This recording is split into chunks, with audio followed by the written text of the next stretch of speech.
நான் இந்த இறால் தொக்குக்கு ஒரு 1 கிலோ இறால் எடுத்துருக்கிறேன். ஆனால் இது நம்ம க்ளீன் பண்ணி எடுத்துட்டோன்னா இதில் நமக்கு ஒரு 700 கிராம் அந்த அளவு தான் கிடைக்கும். ஒரு 300 கிராம்ஸ் பக்கம் இந்த தலையும் ஸ்கின்னுமே போயிடும். ஸோ நம்ம அதை க்ளீன் பண்ணி எடுக்கணும். எப்படி ஈஸியாக க்ளீன் பண்ணுறதையும் உங்களுக்கு நான் சொல்லிக் கொடுக்குறேன். வாவ், பாருங்கள் எவ்வளோ சூப்பராக வந்திருக்குது. அவ்வளோதான். இப்போ நான் டேஸ்ட் பண்ணிடுறேன். அப்படியே சாப்பிடணும் போல் ஒரு டெம்டிங்காக இருக்குது.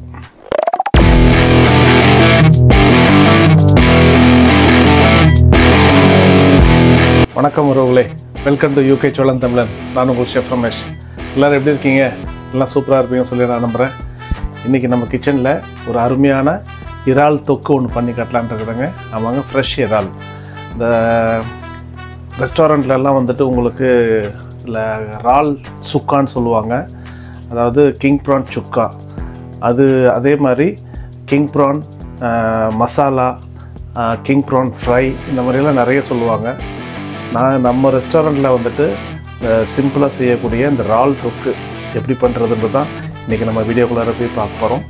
அதுக்கு முன்னாடி நம்மளோட சேனலுக்கு புதுசாக வந்திருந்தீங்கன்னா மறக்காமல் சப்ஸ்கிரைப் பண்ணி வச்சுக்கோங்க. பெல் ஐக்கானையும் கிளிக் பண்ணி வச்சுக்கோங்க. கையோட ஒரு லைக்கும் போட்டு விடுங்க. அப்போ தான் நிறைய பேர்த்துக்கு போய் ரீச் ஆகும், எல்லாத்துக்கும் பயனடையும். இப்போ இந்த ஈஸியாக செய்யக்கூடிய இறால் தொக்கு எப்படின்றது பார்த்துடலாங்களா? வாங்க ஸ்ட்ரைட்டாக நம்ம வீடியோக்குள்ளார போயிடலாம். வீடியோவை ஸ்கிப் பண்ணாமல் பாருங்கள். அப்போ தான் முழுசாக உங்களுக்கு என்னன்றது புரியும். நான் இந்த இறால் தொக்குக்கு ஒரு 1 கிலோ இறால் எடுத்துருக்கிறேன். ஆனால் இது நம்ம க்ளீன் பண்ணி எடுத்துட்டோன்னா இதில் நமக்கு ஒரு 700 கிராம் அந்த அளவு தான் கிடைக்கும். ஒரு 300 கிராம்ஸ் பக்கம் இந்த தலையும் ஸ்கின்னுமே போயிடும். ஸோ நம்ம அதை க்ளீன் பண்ணி எடுக்கணும். எப்படி ஈஸியாக க்ளீன் பண்ணுறதையும் உங்களுக்கு நான் சொல்லிக் கொடுக்குறேன். இந்த இறாலை வந்துட்டு நம்ம ஈஸியாக எப்படி க்ளீன் பண்ணுறதுன்னு பார்த்துலாங்களா? முதல்ல நம்ம வந்து தலையை எடுத்துடலாம். தலையை எடுத்துட்டு கட் பண்ணி போட்டுடலாம். இப்போ இதுக்குள்ளார ஒரு குடல் இருக்குது, அதையும் நம்ம எடுத்தாகணும். ஸோ இந்த மாதிரி ஒரு போர்க் ஒன்று வச்சுக்கோங்க.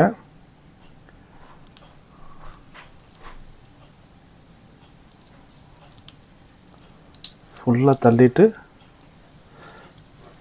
அப்படியே எடுத்துட்டிங்கன்னா ஈஸியாக வந்துடும். பார்த்திங்கன்னா அப்படியே பாருங்கள், அப்படியே தனியாக வந்துடுச்சு. அது இதில் வந்துட்டு ஒரு சின்ன குடல் ஒன்று இருக்கும், அதையும் நம்ம எடுத்தாகணும். இப்போ பார்த்திங்கன்னா இந்த குடல் தான் ரொம்ப முக்கியம். இதை எடுக்காமல் நீங்கள் சாப்பிடக்கூடாது. இறால் வயிறு சிலவங்களுக்கு கெட்டு போயிடும். அதனால் நம்ம அந்த குடலை க்ளீனாக எடுத்துடணும். அவ்வளோதான், ஈஸியாக செஞ்சிடலாம்.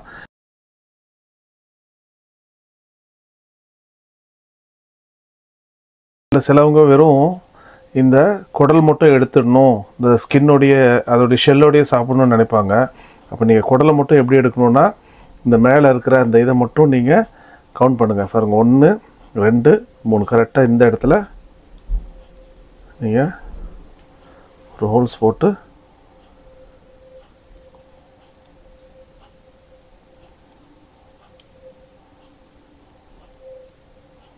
பாருங்கள், இந்த குடல் மட்டும் தனியாக வருது பாருங்கள்.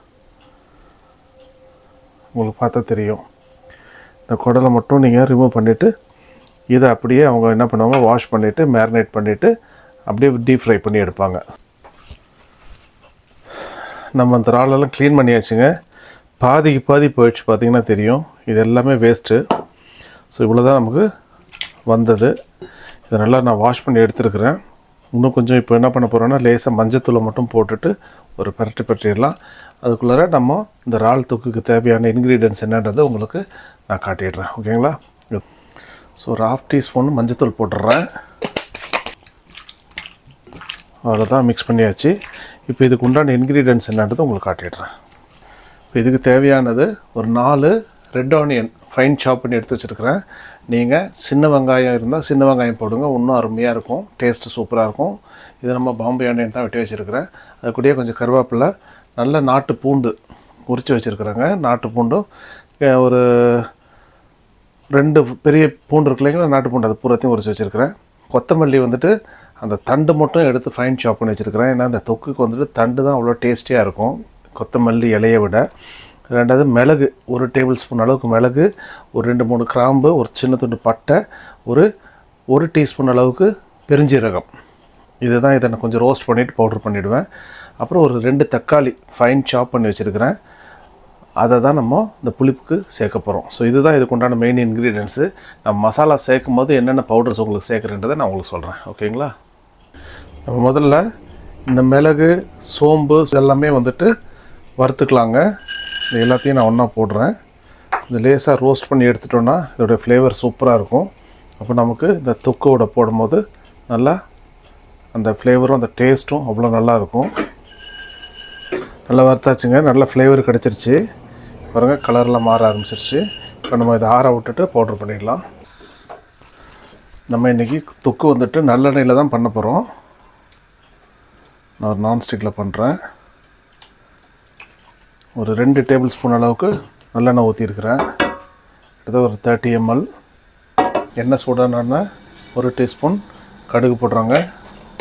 ஒரு 1/2 டீஸ்பூன் அளவுக்கு பெருஞ்சீரகம் நல்லா பொரிஞ்சிட்டோம். நம்ம இது கூட கருவேப்பிலையும் பூண்டும் சேர்த்துக்கலாம். நான் ஒரு 2 மிளகாய், அதாவது பெல் பெப்பர்னு சொல்லுவாங்க, இது கொஞ்சம் நல்லா டேஸ்டியாக இருக்கும். குடமிளகாவை விட கொஞ்சம் சின்னதாக இருக்கும். அந்த மாதிரி ஒரு ரெட் பெல் பெப்பர் தான் எடுத்துருக்குறேன். அதை சாப் பண்ணிவிட்டு இதில் சேர்த்துருக்குறேன். இந்த தொக்குக்கு வந்துட்டு அந்த பெல் பெப்பர்ன்றது நல்ல ஒரு ஃப்ளேவரை கொடுக்கும். இப்போ நம்ம இந்த ஆனியனை சேர்த்துக்கலாம். சாப் பண்ணி வச்சுருக்கிற ஆனியன் இது நல்லா ப்ரௌன் ஆகட்டுங்க, கோல்டன் ப்ரௌன் ஆகட்டும். அது வரைக்கும் கொஞ்சம் வதக்கிடலாம்.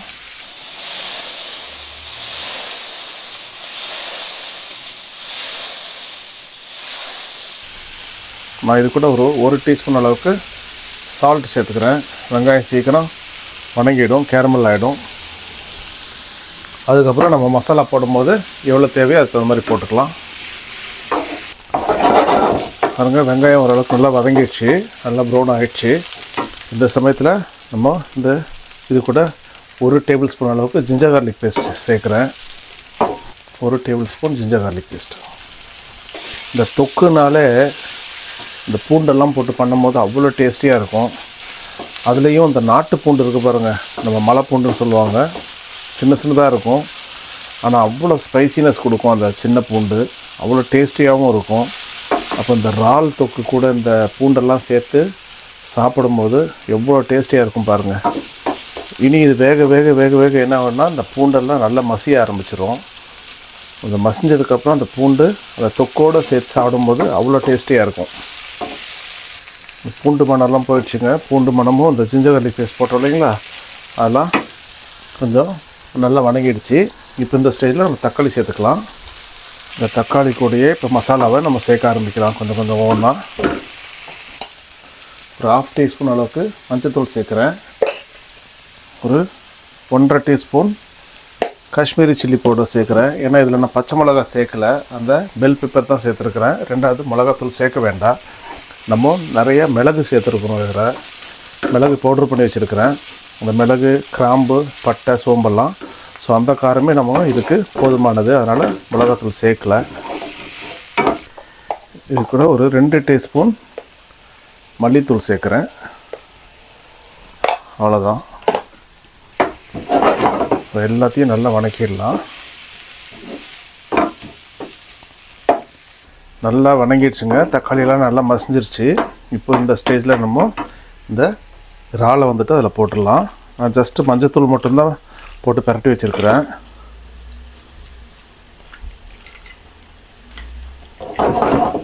அவ்வளோதாங்க. கொஞ்சமாக தண்ணியை ஊற்றிட்டு மூடி போட்டுட்டு ஒரு 5 நிமிஷம் கொதிக்க விட்டுடலாம். ஸ்டீம் ஆகிடும் அப்படியே அந்த மசாலாவோடு சேர்ந்து.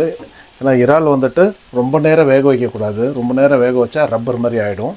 அதனால் இது ஒரு 5 நிமிஷம் நல்லா மூடி போட்டுட்டு விட்டுட்டோன்னா அது ஆட்டோமேட்டிக்காக சூப்பராக வெந்துடும். லேசாக தண்ணியை ஊற்றிட்டு நம்ம அதை வேக வச்சிடலாம். அவ்வளோதாங்க, தண்ணி ஊற்றியாச்சு. அது மூடியை போட்டு விட்டுறேன். நம்ம இறக்கும் போது நம்ம அந்த அரைச்சி வச்சுருக்கிற பவுடர் இருக்கு இல்லைங்களா, மிளகு, பெருஞ்சீரகம், கிராம்பு அண்ட் சின்ன துண்டு பட்டை, இதெல்லாமே வறுத்து பவுட்ரு பண்ணியிருக்கிறோம். அது செம்ம டேஸ்ட்டாக இருக்க போகுது, ஃப்ளேவர் கொடுக்க போகுது. இப்போதைக்கு நான் இதை மூடி வச்சிடலாம். நம்ம ஓப்பன் பண்ணி பார்க்கலாங்க. வாவ், இன்னும் அந்த மெயின் இன்க்ரீடியன்ட்ஸ் போடவே இல்லை. அதுக்குள்ளாரே இவ்வளோ சூப்பரான கலர் கிடச்சிருக்கு நமக்கு. அவங்க ராடெல்லாம் நல்லா வெந்துருச்சு. இப்போது நம்ம அந்த அரைச்சிட்டு வந்தோம் இல்லைங்களா, அந்த பவுடரை இப்போது மேலே தூவி விட்டுடலாம்.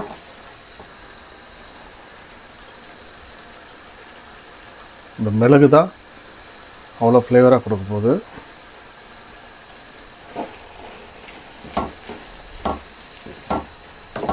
அவ்வளோதாங்க, இது சூப்பராக ரெடி ஆகிடுச்சு. இந்த ஃபைனல் டச்சிங் ஒன்று இருக்குது. அந்த கொத்தமல்லி தண்டு வெட்டி வச்சுருக்குறோம் இல்லைங்களா, அதுவும் போட்டுடலாம். அது தண்டு ஃபைன் சாப் பண்ணி போடும்போது இன்னும் டேஸ்டியாக இருக்கும். நீங்கள் இந்த சைனீஸில் வந்துட்டு இந்த ப்ரான் மஞ்சூரியன் சொல்லி சாப்பிட்ருப்பீங்க.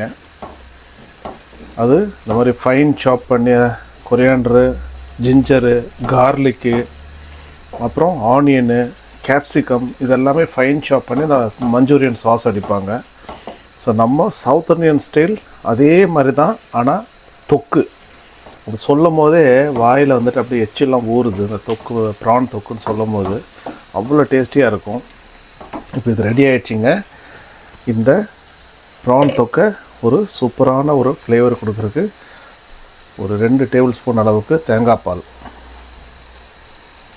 அவ்வளோதான். இதை அடிச்சுக்கிறதுக்கு வேறு எந்த ஒரு டிஷ்ஷுமே கிடையாது. சைட் டிஷ்ஷில் நான்வெஜ்ஜில் அதுவும் சீ ஃபுட் ப்ரான் தொக்கு, வாவ். இது கூட நீங்கள் ரைஸ் வச்சு சாப்பிட்லாம். சப்பாத்தி சான்ஸே இல்லை, சப்பாத்தி செம்மையாக இருக்கும். தோசை, இட்லி இந்த மாதிரி எல்லாமே இந்த தொக்குக்கு சூட் ஆகும். இப்போ நான் சப்பாத்தி தான் வச்சு சாப்பிட போகிறேன். ஸோ நீங்களும் ட்ரை பண்ணுங்கள். இப்போ நான் உங்களுக்கு டேஸ்ட் பண்ணி இதோடைய ரிவ்யூ சொல்லிடுறேன், ஓகேங்களா? பாருங்கள்,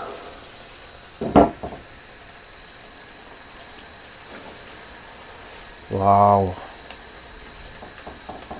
அடுப்பு ஆஃப் பண்ணிடலாங்க. ப்ரான் இதுக்கு மேலே வேக வச்சா ரப்பர் மாதிரி ஆகிடும். ஆஃப் பண்ணிடுறேன். வாவ், பாருங்கள் எவ்வளோ சூப்பராக வந்திருக்குது. அவ்வளோதான். இப்போ நான் டேஸ்ட் பண்ணிடுறேன். அப்படியே சாப்பிடணும் போல் ஒரு டெம்டிங்காக இருக்குது. நம்மளுடைய தொக்கு சூப்பராக ரெடி ஆகிடுச்சு. இறால் தொக்கு. நான் அது கூட சப்பாத்தி வச்சுருக்கிறேன். நான் ஒரு பீஸ் சப்பாத்தியோட இந்த இறால் தொக்கை சாப்பிட்றலாம்.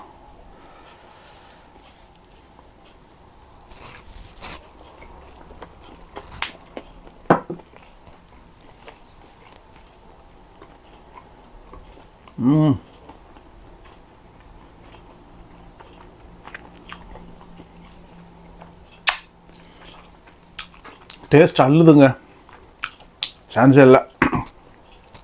ஏன்னா இது ஃப்ரெஷ் இறால், சாப்பிடும் போதே அப்படியே மெல்ட் ஆகுது. ரெண்டாவது இதில் உண்டான அந்த ஃப்ளேவர்ஸ், நம்ம எக்ஸ்ட்ரா ஃப்ளேவர்ஸ் எதுவுமே சேர்க்கல. வெறும் மிளகு, சோம்பு, பட்டை, கிராம்பு இதை வறுத்துட்டு அரைச்சிருக்கிறோம். ஃபைனலாக நம்ம அந்த கோகோனட் மில்க் ஊற்றணும் இல்லைங்களா, அதுதான் அவ்வளோ டேஸ்ட்டாக இருக்குது. நீங்கள் ப்ரானுக்கு வந்துட்டு இந்த மாதிரி கோகோனட் மில்கோடு சேர்த்து ஆட் பண்ணி சில விஷயங்களாக போட்டு சாப்பிட்டு பாருங்கள், அவ்வளோ டேஸ்டியாக இருக்கும். ரெண்டாவது நம்ம இந்த தொக்கா செஞ்சுருக்குறோம் இல்லைங்களா, அந்த பூண்டோடைய ஃப்ளேவரெல்லாம் அவ்வளோ டாப்பில் இருக்குது. ஸோ நீங்களும் ட்ரை பண்ணுங்கள், உங்களுக்கு ரொம்ப பிடிக்கும். நான்வெஜ் பிரியர்களாக இருந்தீங்கன்னா இந்த மாதிரி ட்ரை பண்ணி சப்பாத்தி கூட, தோசை கூட, ரைஸ்லாம் அப்படி பசங்க சாப்பிட்டோன்னா அப்பா சான்ஸே இல்லை, அவ்வளோ நல்லாயிருக்கும். ஸோ ட்ரை பண்ணிவிட்டு உங்களுடைய ரிசல்ட் என்னன்றது சொல்லுங்கள். இந்த வீடியோ உங்களுக்கு பிடிச்சிருக்கும்னு நினைக்கிறேன். பிடிச்சிருந்தா சப்ஸ்கிரைப் பண்ணிவிட்டு கையோட ஒரு லைக் பட்டனையும் தட்டி விட்ருங்க. அப்போ தான் நிறைய பேர்த்துக்கு இது போய் ரீச் ஆகும், நிறைய பேரும் பயனடைவாங்க. இனி அடுத்து ஒரு சூப்பரான வீடியோவில் சந்திக்கிறேன். அதுவரை உங்களிடமிருந்து விடைபெறுவது உங்கள் ஷெஃப் ரமேஷ். பாய்.